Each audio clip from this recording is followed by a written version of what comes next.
podcast for those who suffer, which is everyone. It's a space where we can speak honestly about what it feels like to be in desolate places without losing hope. Welcome to In the Thicket. Welcome to this last week of our Advent series. We're so happy that you joined us. This week, we are talking about a saint who is chosen by our secret prayer partner, and his name is Charles de Foucauld. Charles de Foucauld. And we have fun pronouncing that at multiple points during the episode. And we talk about how sometimes we don't actually see the fruit of what the Lord is doing in our lives because our vision is so much smaller than his. And we hope that you find some good things to take back to prayer. And we are praying for you the rest of this time before Christmas. And we wish you a very Merry Christmas, and we'll see you in the new year. God bless. Okay. Hi, everybody. I'm Rachel. I'm Erin. I'm Nicole. Oh, we just had this planned out. Yeah. No, I just did this. Imagine if we just started the episode just fake laughing. Like that was our okay, guys, ready on three. No, I made them laugh and then I hit record immediately because I'm a kind and nice person with good tech and skills. It threw me off. I was supposed to go third in the naming process and it just, man. then I overstepped my bounds. Yeah. Would you like to try it again? That's what I say to my students. Would you like to give it a second try? That's nice. Hi, everybody. Nice teacher thing. Oh, yeah. That is a nice teacher thing. like You know what? it. That's a lovely teacher thing. Yeah. Mhm. Second tries are always, except for when they're not, they're always better than first tries. But you know what? Sometimes they're not. You know what? Sometimes you're like, you do something terribly. If and the they're second, it's going to if the second try is not better, then you know, okay, it was preparation. If it is better, then you're like, oh, okay. See, you have the skills. You just were a bit nervous. Oh man. Yeah. You're a good teacher, Nicole. You know the things. Sometimes. Know all the things. Welcome everybody to In the Thicket, our final Advent exemplar episode, which is very exciting because we are nearing upon Christmas. We are nigh on Christmas. Yay. Uh-oh, we're gonna sound. Nicole, come on, Rachel, you missed your cue. I'm sorry. No, we cannot. We cannot sing together over Zoom. It doesn't work. That's it staggers your. It's the most terrible thing ever. Right. So we just apologize to listeners. Well, that's why I didn't join in. I just knew better. That's right. You know. So good. I'm not gonna lie, I was just gonna say, we just recorded another episode just maybe 7 minutes ago. So I wasn't gonna be like, how are you guys? I know, because you know what, the same. Yeah. We just here's what I want to know. What is tell me one fun thing that your family does for Christmas? Ooh.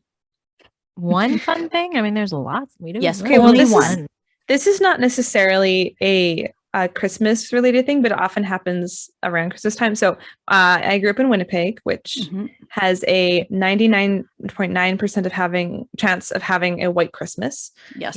So I basically, my first non-white Christmas ever was last year when I was in Virginia with Nathan's family. So one of our traditions is that often I feel like there's usually a blizzard sometime in around Christmas time or early January or something. And we'll go for a blizzard walk. And so nighttime, it's blizzarding out. We put the layer up and then we just go walk in the blizzard. And the area that my family lived since I was 10 until about 23 has ditches, which would fill with snow. And so as kids, we would jump in the ditches because they'd be full of snow. And then, so fun. we'd get stuck in the snow. And it was great. Nice. Our listeners in California are like, what is wrong with you? It's the best. Yeah. And then I think somebody was telling me, my parents were like, we saw an article that someone did a research study that going on walks in the snow is good for your overall mental health or something like that. And I'm just like, yeah, because it's blinding because you're getting the sun and the reflection of the sun. So it's a double shot. No, of but vitamin this is at D. night. Okay, that's true. Oh, okay. Well, it's still blinding even at night. But it's not, there's no sun in the blizzard though, because it's cloudy. That's true. I mean, did it say blizzard or the snow? I mean, those are not. I don't think it was specific to blizzard. Right. Yeah. Anyways, and then you come home and you have hot chocolate. It's the best. Okay. That is awesome. That's a fun thing. That sounds so fun. Yeah. I highly recommend. Yeah. Well, I mean, you have to have snow. So, if you're in Yeah. a snowy place, then totally do it. And if you're not, sucks for you. That's just if you're not, then enjoy the beautiful weather. Actually, it's like 20 degrees Celsius in Nashville today. Oh my like gosh. I at one point I didn't even need a coat. I was just walking outside and I'm like, do you know what Fahrenheit is yet, Nicole? As Canadians in the US, this is something I have just stubbornly refused there's just to learn. so many more numbers. So no, I'm not. I know what temperature I like inside, like for thermostat, because those are in Fahrenheit. Anything else, I'm like, there's too many numbers. Like, come on.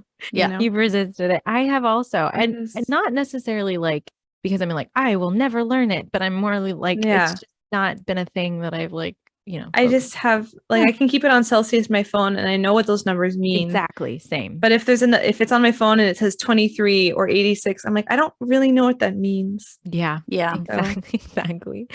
Mm-hmm. So 20. Anyways, moving on from Celsius. Fun Christmas thing. Fun Christmas. Okay. All right. So my family, we kind of switch it up every year, but at on Christmas Eve, we often go to Christmas Eve mass. We used to go to midnight mass, but a lot of times now we'll go to like at 9 o'clock or like some parishes have like 8 or 9. And then we'll come home after mass and it's usually like 10:30. And then we'll open gifts after mass and we'll usually have like kind of hors d'oeuvres, just like our family, like other people. We just like shove all these like Costco hors d'oeuvres in the oven and stuff. And then we have like hors d'oeuvres and like champagne and we have like a nightcap and it's just a really, that sounds so nice. It's really fun. Yeah. It's a really fun kind of, because you sort of like you've begun the celebration with mass and then it's just sort of party all night, Yeah. And then there's no, usually if we have Christmas, like a due the next day, it's a late lunch. Usually it's not like, a morning thing. So, and so, so we were able to do it and Sweet. It's fun. That's fun. Great. Yeah. What about you, Erin? Well, it used to be that on Christmas Day, my whole extended family would come over and then we would have, mostly we would, play poker for money. And have like a family gift cup or something, right? Cousins Cup is a different entity altogether. So that's like a whole other weekend in the fall of camp.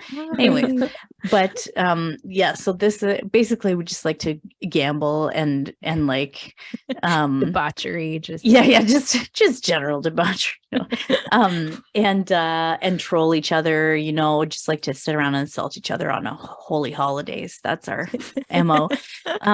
That's great. No, but most of my cousins are not practicing. So like it's kind of like more just like a family social kind of thing, whatever. It's great. However, I realize so they're the ones who are in charge of the debauchery because they're not practicing, so they can go all the way. That's right. It's terrible, you guys. Yeah. No, but we haven't done that since COVID, which is kind of actually nice. Like I miss because seeing my family, like I love them so much, but it's actually also nice to have a Christmas that's just like a little bit actually chill and like calm and beautiful and so the other Christmas tradition is just like baking stuff. So we always bake the same things every year: puffed shortbread, snowballs, a few other things. And my mom makes egg rolls, and her egg rolls are real good. That's awesome. Cool. Yeah. Like homemade from scratch. Cool. Oh yeah, homemade from scratch. Yeah. How did that happen? Yeah. Like because I feel like that's not necessarily like associated with Christmas for like I don't know. Canada. I'm not sure. I have no idea. I should ask her actually how that started. But well, that's like when I had like a lot of Filipino friends growing up, egg rolls were like part of every celebration. Yeah. So right. It's this thing, but yeah. And I feel but then like Erin, your mom's Filipino. You're not Filipino, so yeah. No, that's true. I'm not indeed Filipino. Not that like despite having a strong love of Filipino culture, all things Filipino, and knowing like I can say okay lang. So if you are a Filipino listener, you will know what that means. It's basically like you can like respond that for anything like, how you doing today? Okay lang. Right. Okay, see you later. Okay lang. Everything is like you can. That's cool. I know. This is totally now a side tangent, but my babysitters growing up were Filipino, a couple of them, so they would teach us little phrases. So awesome. I think there's like, I don't even remember what it means now, but I think it's magandang gabi. Is maybe good night. Maybe. Okay. If you're listening and you speak in Tagalog, then you can let us know what the heck I'm saying. Yep. I know masarap means delicious. That's what I know. Oh, that's a good one. That's a necessary one. Yeah, I have some former students hi guys, who listen. I love them very much. And some of them are Filipino, and if they're listening, I'll know now if they're listening because they're going to be mocking us. That's right. And they'll tell me, or it'll be crickets because they stopped listening a long time ago, which is maybe worse. We're just gonna have to pretend next episode that they all messaged us. And well, this is the last episode of this year, so it's going to be last episode of 2022. Actually, I was just thinking it's a really good segue because speaking of words that we can't pronounce very well, yes.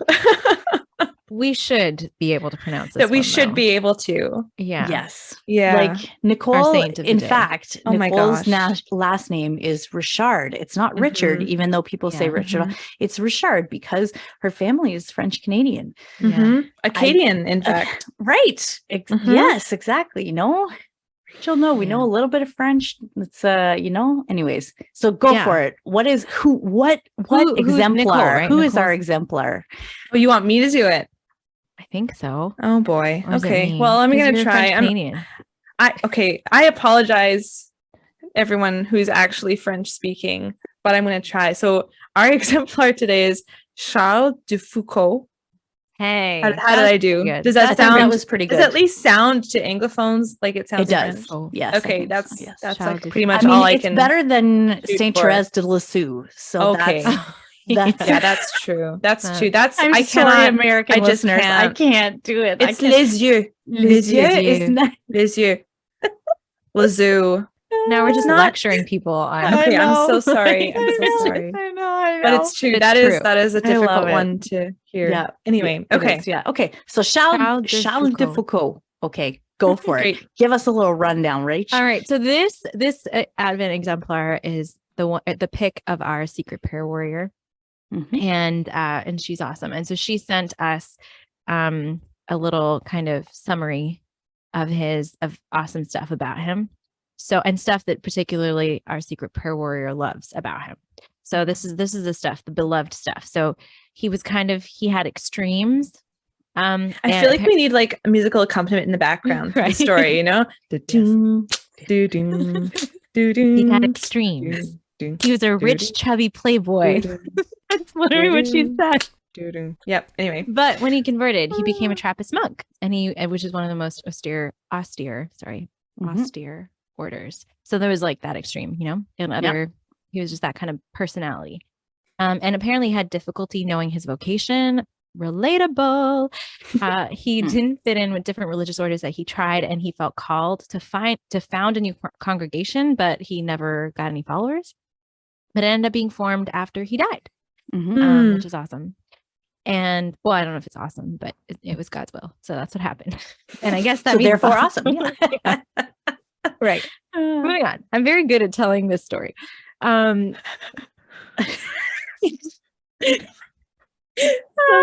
guys, it's happening. It's happening. It's giddy hour. It's the end of semester, end of day giggles. Yeah. Man. He's so awesome too. I'm trying to do him justice and I'm just failing. Okay. Anyways, no, keep going. I'm not. You got it. You got this. Yeah, that's right. So apparently he kept adoration. So he was like really focused on the Eucharist, and really the Eucharist is such a deep foundational part of his spiritual life. And so he kept adoration available in his hermitage of hospitality. And so he shared that with people. And he also shared the suffering and the poverty of the people that he lived with, that were around him. So he was living amongst poor people, and he sort of, I guess because he was a hermit, he partook of that. And he has this beautiful prayer. So this is all kind of just random bits, not a full kind of thing of his life, but you can easily look him up. We will leave his spelling in our comments so you can look him up. But he had this beautiful prayer of abandonment that I'm going to read out at the end of all of this. And it's just, it's wonderful for any time of the year, but I feel like for Advent, it's just perfect. And then apparently in an encyclical in 2020, Pope Francis wrote a little bit about him, and he said the following. He said, "Blessed Charles directed his ideal of total surrender to God towards an identification with the poor abandoned in the depths of the African desert. He expressed his desire to feel himself a brother to every human being, and asked a friend to pray to God that and this is him saying, I truly be the brother of all. Mm. He wanted to be, in the end, the universal brother. Yet only by identifying with the least did he come at last to be the brother of all. Isn't that beautiful? Mm-hmm. So that was kind of his spirituality. And this is, I'm going to pray maybe we'll just pray the prayer of abandonment, and then we can, talk about it. Yeah. I like that. Okay. Let's do it. Yeah. Okay. So in the name of the Father and the Son and the Holy Spirit. Amen. Amen. Father, I abandon myself into your hands. Do with me what you will. Whatever you may do, I thank you. I am ready for all. I accept all. Let only your will be done in me and in all your creatures. I wish no more than this, O Lord. Into your hands I commend my soul. I offer it to you with all the love of my heart. For I love you, Lord, and so need to give myself, to surrender myself into your hands without reserve and with boundless confidence, for you are my Father. Amen. Amen. Yeah. I love that. I had when we were praying that, I was like, it made me think kind of paradoxically about this interview that I watched yesterday, I think, with on Pints with Aquinas with Cameron Frad, so Matt's wife Cam. Her and Matt were actually supervisors on my net year, which was really funny. Yeah. So she came on to talk about, she's had this experience over the last little while with, she was diagnosed with Ehlers, oh my gosh, what is it? Ehlers-Danlos syndrome. It's not dandruff syndrome. Why? I'm not really sure why that. Ehlers-Danlos syndrome. Yes, thank you. That is the word. Yeah. But it's like where you have hypermobility in your joints, and they pop out, and there's pain, and it's very painful, and it comes with a lot of different things like debilitating fatigue and things like that. So like a little bit similar to fibro in some ways. So for me, when she was sharing, I was like, oh my gosh, it's like a balm to my soul. But one of the things that he prayed in the prayer is like for the Lord's will to be done in him, and just only the Lord's will, you know? And I feel like sometimes this is why it like hits for Advent. I feel like sometimes we think that means doing things. You know what I mean? Like we frame of like, okay, what is your will, Lord? Okay, I'm supposed to do this job. I'm supposed to like do this thing. And it is to a certain extent like those things, but sometimes it's like we have these, I don't know, aspirations, or like like we just frame that in like big things. But then when I was listening to Cam, and I was listening to her talk about like sometimes she just sits in her reclining chair with her feet up, and that's what she can do. Like she is a mom who still has like little kids, and she is just present with them. Like she can't do anything. But that is actually the Lord's will for her. In that time. You know what I mean? And I found that like so much of like being okay with the Lord's will for me actually being really little. But I don't know what it like I have no idea what the big plan is, like the things that I'm offering up or whatever. Like I have no idea what that's really doing at all. But but it's little. It's like his will is little. And I think that's what struck me when you were reading, Rachel, his story. So saying like he felt called to found this religious order, so he did. And guess who joined it? No one. And it was just him, and then he died. Like, you know, how much, but then that juxtaposed with this prayer of like, anything, do with me what you will. That and how failure, like things that we think of as failure or as not being enough, or as being insufficient, or as mistakes, or as things like that. And sometimes, sure, those things are genuinely mistakes and failures, but also perhaps God's will is in those things too. And that, you know, something is going to happen later on that we don't know, or I don't know. I think of always, this is maybe different, but Bach, famous Johann Sebastian Bach. I thought you were just swearing for a minute. I was like, Bach. That's actually how you pronounce it. I'm just not cultured enough. No. Sorry. Anyway, sorry. Go ahead. And so, but his music wasn't really famous in his lifetime. He was just like wrote music for his job. He had 21 kids to feed, and so he wrote his music. And then 21 kids. Oh yeah, he had 21 kids. Oh My gosh, I did not know that.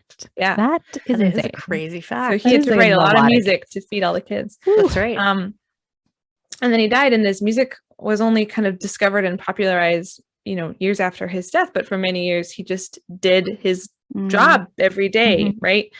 And so, just like thinking about that with Charles de Foucauld, or however you say his name properly, actually, like how would you know that you're doing?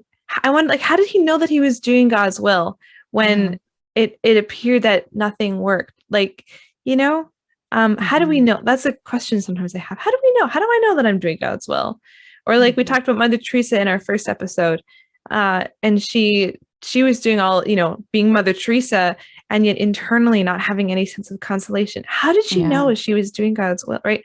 I don't know. This is not a helpful podcast. No. Here's wisdom for you listeners. This is like a live question in my heart, Yeah. I mean, that's why I love this prayer, because in a way it's sort of like takes away the anxiety of like, how do I know? How do I know? And is just like, Lord, like, I leave it do what to you want. To like form my life. Like I'm trying to follow you imperfectly as I am. And I leave it to you to shape my imperfect action and imperfect movement and imperfect self into what you will. And I just trust that you are doing that. I trust that you are doing that. And I think it's so cool because it sort of, I think, we all suffer with anxiety. We all kind of struggle, not just the anxiety of like, what is God's will, but like the anxiety of everything, all the different bits and bobs of my life, just kind of precariously floating around, or like I'm sort of holding on to everything by a very thin thread, and it's like pop and break or whatever any moment. And it's just like, no, I love, like he says, I am ready for all, I accept all, there's kind of this radical kind of, I really trust you. And he ends with like, this is the key, I think, of the whole thing. He's like, with boundless confidence, for you are my Father. Just this deep rootedness in the fatherhood of God, like God's love for him. Yeah. That is the only way you can be abandoned, right? Because you just trust and know the love of the Father. Yeah. That's right. Well, and it's childlike. That is so childlike, because kids, they're not, until they reach a certain age, and it's why. But until they get there, they're not actively analyzing why or how or what's going on. They're just there, and in a family with loving parents, then the kids are just like existing, and they're not trying to figure out, why do we do this, or maybe they don't like it sometimes. They don't want to take a bath, or they don't want to brush their teeth, or they don't want to go to the doctor or something, but they do it. Yeah. So how beautiful is that? Because there's some trust in their parents, and it is really little. It is dependent. Yeah, it is. Really dependent. It totally is. Exactly. I'm just what you're saying is just conjuring up this image. In the last week's episode, we talked about your swimming, Erin, and I have it then too. But this is an even better kind of correlation, because my little nephew, he's 7 months. He just turned 7 months. He's not little though. He's a ginormous baby. He really truly is like a Viking child. But he's so freaking cute. I mean, obviously he's my nephew, I'm biased, but I think he's objectively just, a little cutie. But anyways, so he does, they take him like swimming, because you can do this thing with like infants, so they go swimming, right? And I have these like cute photos of him just like in the pool, just like a floating device, just like sitting on the surface of the water with his like arms out and his legs out. And my brother has his hands sort of like under him, like right. And he doesn't know in a certain sense, like it could be very dangerous, right? Like you're in this water, you're a baby, but he has no idea. He literally has no idea. He's just like kind of randomly, erratically splashing around, and like, he doesn't know he's a baby. And it's so beautiful because he's just so at peace. And he obviously likes the water. Maybe there's some babies who really don't like it, but like he likes it. But he's not really worried about the danger and what's he supposed to do or not supposed to do. He's just kind of there in my brother's hands literally holding him, and he's just being, and it's so beautiful. So it's like, I love that. It reminds me of that. It is beautiful. Like even just like thinking about like, yeah, littleness and vulnerability and dependence. Like, this is, I mean, Jesus in the manger, you know, like God comes and God has no control at the same time. Do you know what I mean? Like, Yeah. God the Father is caring for all things. Like, he's providing for Jesus through Our Lady and through Saint Joseph and their beautiful care of the Lord. But at the same time, God, this helpless little baby. So it's like these two, like God and the Holy Trinity, like these two things are coming together, like this dependency, but then also this care to show us like I forget who it was that talked about Jesus coming in and being born in a stable to show us that he's not afraid of coming to our messy hearts, like to our filthy hearts, or like being vulnerable and dependent, like that, to show us what it means to be vulnerable and dependent. And I mean, all the saints, and I'm sure Charles was the same, just have such a love for Our Lady, right? Because like, and for Saint Joseph too, you know, because it's just that, like, that the care of like Jesus' earthly parents, that that was really an expression of the abandonment of God himself to the divine will. Like, I don't know if I'm explaining that well, but like it's like the abandonment of Jesus, of God, like giving Jesus to the care of Our Lady and Saint Joseph, you know. And it's not like they were like automatons, like who were like they had to respond to God's will in the same way that other humans did. And of course, Mary was sinless, so she was able to more freely exist in that relationship with God. But there's just like a whole lot of factors that sometimes I feel like we don't factor into the equation, because we're just like, oh, nice, it's a holy baby and whatever. And, you know, Jesus just grew up and there were no issues, and then he was crucified, and now we're going to heaven. Like, oh, okay. Right. There's like way more to the story than that. I don't know if that makes sense at all. No, it does. Like, there's a way in which Mary, like Jesus sort of models dependence in a way for us as baby Jesus, but then also Mary and Joseph, because everything that's happening in that whole sequence of events is like just entrusting themselves to the Father all the time, over and over again. And it's interesting because apparently I've just like have an article, the Wikipedia article of his life. So up here, just to kind of as a quick reference. And it says apparently he was orphaned. Like, he grew up with his grandparents and they were very wealthy, but he was orphaned. And so there's a way in which, like, and also he, you know, he had he made the switch to become a Trappist, but after some time in his young adulthood of being away from the faith, like he was apparently agnostic for a while. And so there's a sense in which like he really had an experience of abandonment in a different way, you know, like he was orphaned, and he himself walked away from the faith because maybe, I don't know, like he wasn't convicted of the truth, or I don't know, he felt abandoned. You know, I haven't read deeply into his life, but it's just like, it's interesting that he had these other experiences of abandonment. And this prayer of abandonment is such a different kind of abandonment. You know, it's abandonment into security. It's abandonment into something more real.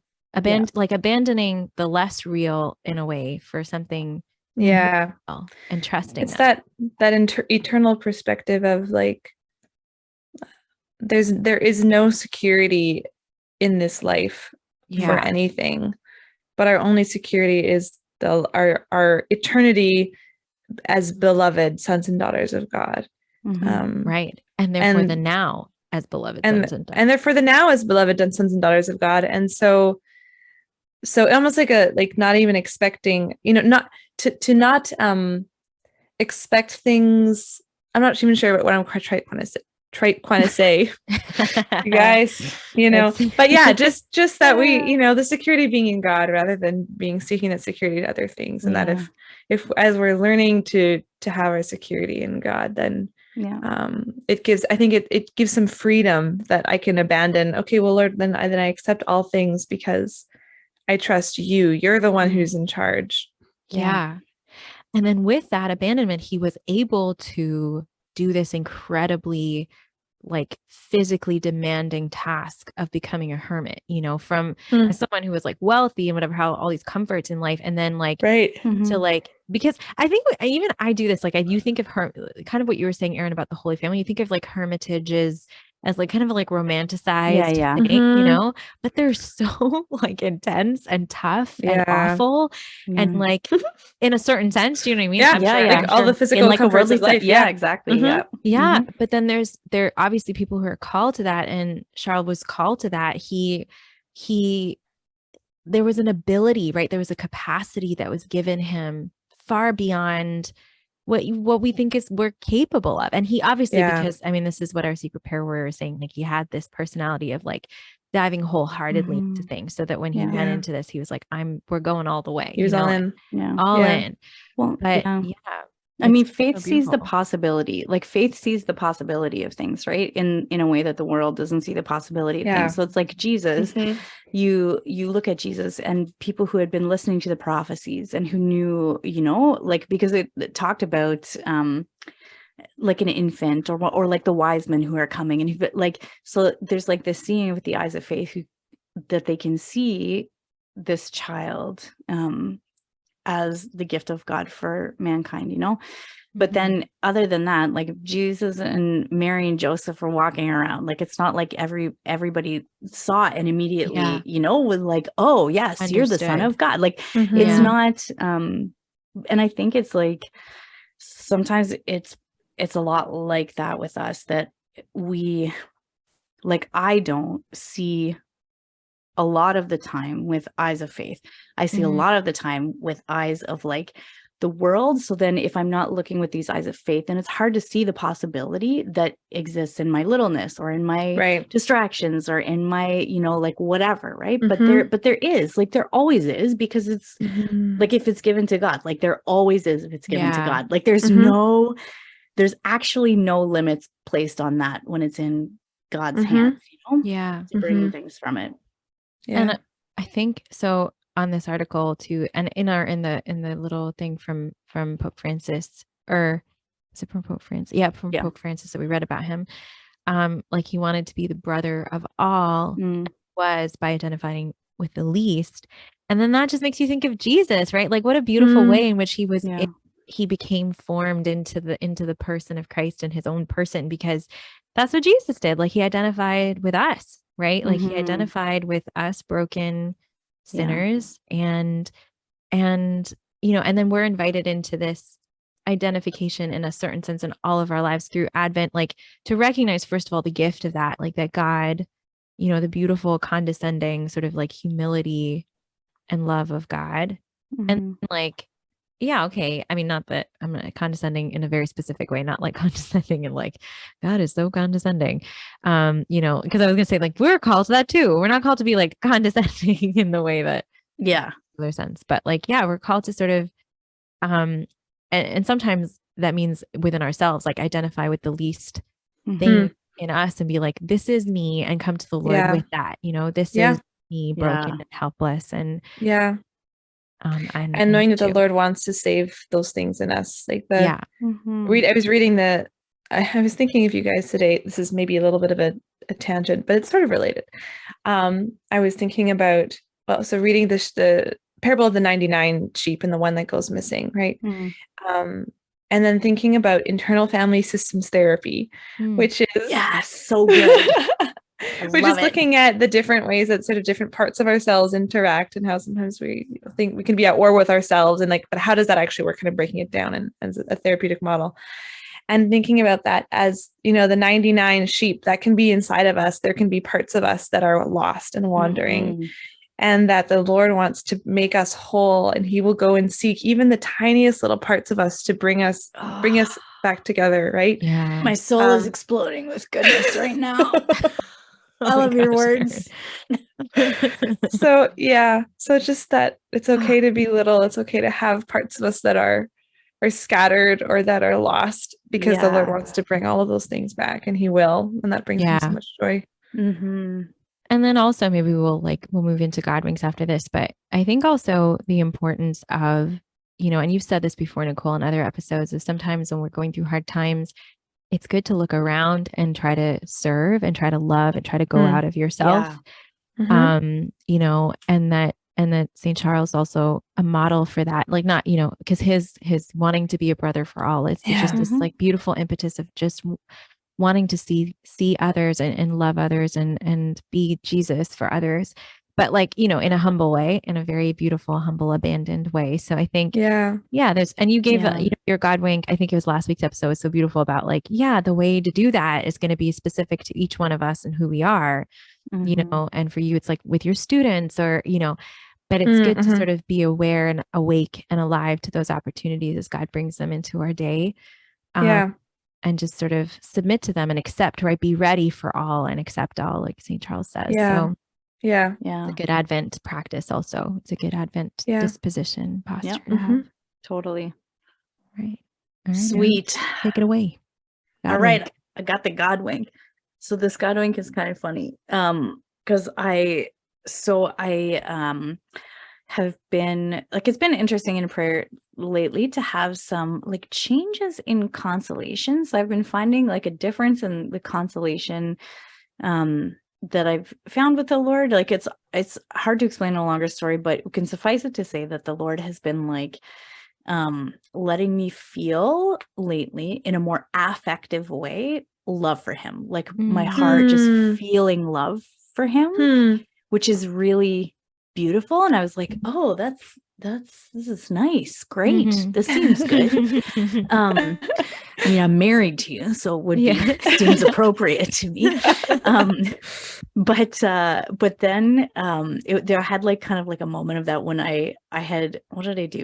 Well, I had taken some pictures because I needed some different like headshots for like speaking there, whatever. And so then I changed my profile picture on Facebook, and I like heard him say when I put it, he's like, that's a lovely picture. Like, that's so cute. But at the time I was like, that's weird. I don't need to, that's like, it's fine.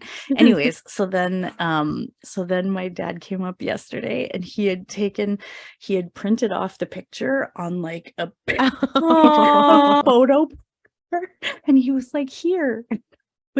And first of all, I was like, well, I don't really want a large picture of myself, although but I understand that anyways, but I just felt the Lord being in that moment, like it's a nice picture. And I said, it's a nice picture. So, just accept the compliment. Yeah. So it was fun. So that was like another moment of consolation of like, okay, all right, that's good. That's so beautiful. Anyways, just fun. Oh, I love that. Oh, being married to Jesus. What a thing. I know. I've gone silent because I wanted to go and look up the picture of Aaron on Facebook. Oh, I haven't seen it yet too. I'm actually I'm looking at it right now. Yeah. That is a beautiful picture of you.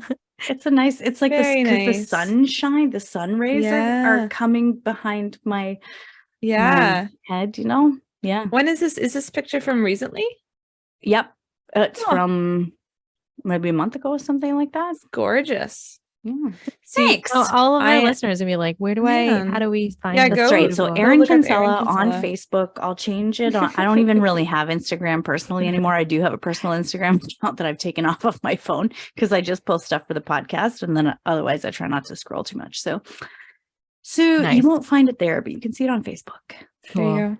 Yeah. Well, there you go, folks. If you want to see the beautiful Erin Kinsella, you know how to get access to that. You can stalk her, just like that's right. That's right. There you go.